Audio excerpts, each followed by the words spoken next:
अस्पृश्यता, जातीभेद यांचा सामना करत उच्च विद्याविभूषित झालेले डॉक्टर बाबासाहेब आंबेडकर जेव्हा भारतात परत आले तेव्हा त्यांच्यासमोर पाश्चात्यांचे आधुनिक विचार आणि आपल्या देशातील समाजाचं वास्तव अशा दोन परस्पर विरोधी प्रतिमा होत्या. आपल्या मूकनायक या नियतकालिकात ते लिहितात, भारत स्वतंत्र होण्यानेच सर्व कार्यभाग साधला जाईल असं नाही. भारत हे असं राष्ट्र बनलं पाहिजे ज्यामध्ये प्रत्येक नागरिकाला धार्मिक, आर्थिक आणि राजकीय हक्क सारखे असून प्रत्येकाला वाव मिळेल. समाजातील विषमता लयास जावी, संपूर्ण समाज एक राष्ट्र म्हणून विकसित व्हावा ही डॉक्टर बाबासाहेब आंबेडकरांची इच्छा होती. आणि म्हणूनच महाडच्या चवदार तळ्यावर त्यांनी 2 सत्याग्रह केले. प्रस्थापित विरोधाला न जुमानता त्यांनी हिंदू मात्रांच्या जन्मसिद्ध हक्कांचा जाहीरनामा मांडला आणि सांगितलं, सर्व माणसं जन्मतः समान दर्जाची आहेत आणि मरेपर्यंत समान दर्जाचीच राहतील. महाडच्या धर्मसंगरात डॉक्टर बाबासाहेब आंबेडकरांनी समतेचा उद्घोष करताना तत्वज्ञानाबरोबरच आचरणाचाही आग्रह धरला. डॉक्टर आंबेडकर म्हणतात, हिंदुत्व ही जितकी स्पृश्यांची मालमत्ता आहे तितकीच अस्पृश्यांचीही आहे. या हिंदुत्वाची प्राणप्रतिष्ठा जितकी वसिष्ठांसारख्या ब्राह्मणांनी, कृष्णासारख्या क्षत्रियांनी, हर्षासारख्या तुकारामांसारख्या वैश्यांनी केली तितकीच वाल्मिकी, चोखामेळा आणि रोहिदासांसारख्या अस्पृश्यांनीही केली आहे. या हिंदुत्वाच्या रक्षणासाठी हजारो अस्पृश्यांनी आपली माणुसकी खर्ची घातली आहे. या हिंदुत्वाच्या नावाखाली उभारलेली मंदिरं जितकी स्पृश्यांची तितकीच अस्पृश्यांचीही आहेत. त्यावर जितका स्पृश्यांचा तितकाच अस्पृश्यांचाही वारसा आहे. महाड सत्याग्रह, नाशिक काळाराम मंदिर प्रवेश सत्याग्रह यांच्या माध्यमातून डॉक्टर आंबेडकरांनी हिंदू समाजाला जागं करत समतेच्या आधारावर धर्म आणि समाज उभा राहावा यासाठी प्रयत्न केला.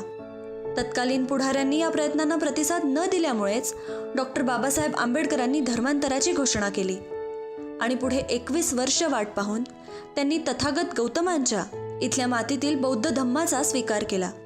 आपल्या धम्मदीक्षेनंतर डॉक्टर बाबासाहेब आंबेडकर म्हणाले होते, मी महात्मा गांधींना दिलेला शब्द पाळला आहे.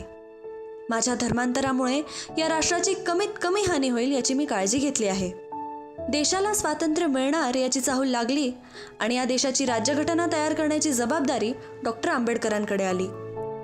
घटना समितीपुढे भाषण करताना ते म्हणाले होते, या देशाची सामाजिक, राजकीय आणि धार्मिक उत्क्रांती आज न उद्या होणारच याबद्दल मला मुळीच संशय नाही.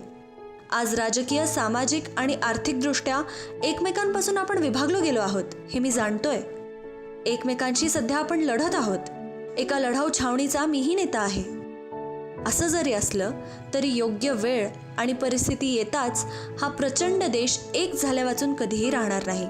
जगातील कोणतीही शक्ती त्या ऐक्याच्या आड येऊ शकणार नाही. Our difficulty, as I said, is not about the ultimate future. Our difficulty is how to make the heterogeneous mass that we have today take a decision in common and march in a cooperative way on that road which is bound to lead us to unity. Our difficulty is not with regard to the ultimate. Our difficulty is with regard to the beginning. विविधतेतून एकता शोधण्यासाठी आपली सारी विद्वत्ता पणाला लावून doctor Babasaheb आंबेडकरांनी नवभारताची आधारशिला राज्यघटनेच्या माध्यमातून मांडली. सर्व भारतीयांना समान पद आणि समान मत बहाल करतानाच भारतीय नागरिक ही अमूल्य ओळख त्यांनी आपल्याला मिळवून दिली, जी जाती, धर्म, संप्रदाय यांच्यापेक्षा खूप वेगळी आहे. भारतीय नागरिकाकडून अपेक्षा व्यक्त करताना ते म्हणतात, आपण सर्व भारतीय आहोत ही भावना वाढीस लावणं हेच आपलं ध्येय असावं. सर्व भारतीयांनी सर्वप्रथम भारतीयच असावं, दुसरं काहीही नाही.